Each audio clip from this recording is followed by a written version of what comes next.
everyone, this is Sandy. Welcome back to Easy Cooking. So today I'll show you how to make steamed pork chunks. They are so easy and tender and delicious, and their meat makes great tacos for any day of the week with your family. I hope you like them. Remember, you'll find the list of ingredients in the description box of this video, and you will also find it in my blog where you can print the whole recipe. Let's get started. In the blender, we're going to add all the ingredients to make the marinade. So into the blender, I'm adding the beer together with 1 tablespoon of dry thyme. Also adding 1 tablespoon of dry marjoram. Also adding 2 cubes of beef bouillon seasoning. We will also add in the onion together with the garlic cloves. And then season this with half a tablespoon of whole black pepper and plenty of salt. The salt is always to taste. Now we're going to blend this on high until everything is well blended. I forgot to add in the Maggi sauce into the blender. So after the sauce is done, I'm going to add in 1 tablespoon of Maggi sauce, and then I'm going to give it a stir, and then the sauce is ready. Now I'm going to pour it over the pork chunks and make sure they are really well coated with the sauce.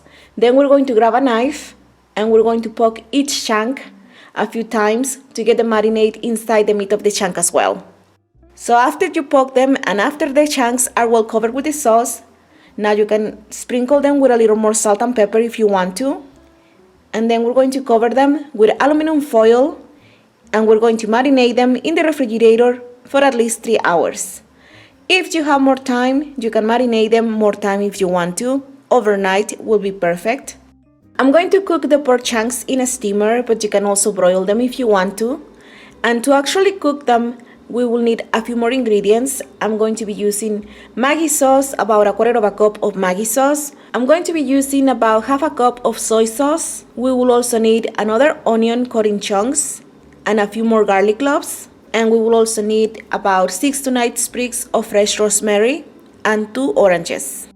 So here I have my steamer. I'm going to add water just to fill it below the steamer rack. And then after that, I'm going to add a layer of pork chunks on top of the steamer rack. Then season the pork chunks with some of the Maggi sauce and also add some of the soy sauce.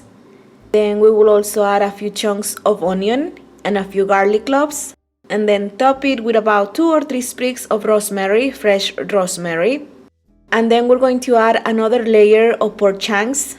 Then season them in the same way with the Maggi sauce, the soy sauce, some more of the onion chunks, and then also some garlic cloves, and then add some of the fresh rosemary.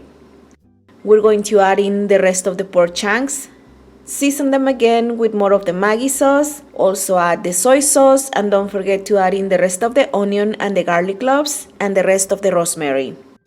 And then just before you place them on the stove, now we're going to add in the juice of 2 oranges. I'm just going to squish the oranges right on top of the meat. I'm going to leave the squished oranges in there in the steamer as well. And then we're going to cover it with a lid. And then I'm going to cook them for about 2 or 3 hours or until the meat is super tender and juicy. And you're going to cook it on medium-high heat for about 2 or 3 hours, like I said. And this is how they look. They have been cooking for about 2.5 hours, and this is how they look. As you can see, you will know they are done when the meat is so tender that it will easily fall off the bone. You can make some amazingly delicious tacos with this meat, or you can also serve the chunks with some rice and pico de gallo and salsa, and it will make a perfect dinner. I'm making tacos for my whole family, so I'm going to be serving them with chopped onion and chopped cilantro, some lime wedges, and a really delicious chile de árbol sauce. And that's about it. I really hope you like them. Enjoy! To print these and some more delicious recipes, please don't forget to visit my blog. The link is going to be down below. And remember, you will also find me on Facebook, on Twitter, on Instagram, on Pinterest. I'm everywhere, so all the links are going to be down below. If you want, you can check them out. And of course, don't forget to subscribe to the channel to be notified of future updates. Thank you so much for watching, and I'll see you next time. Bye bye!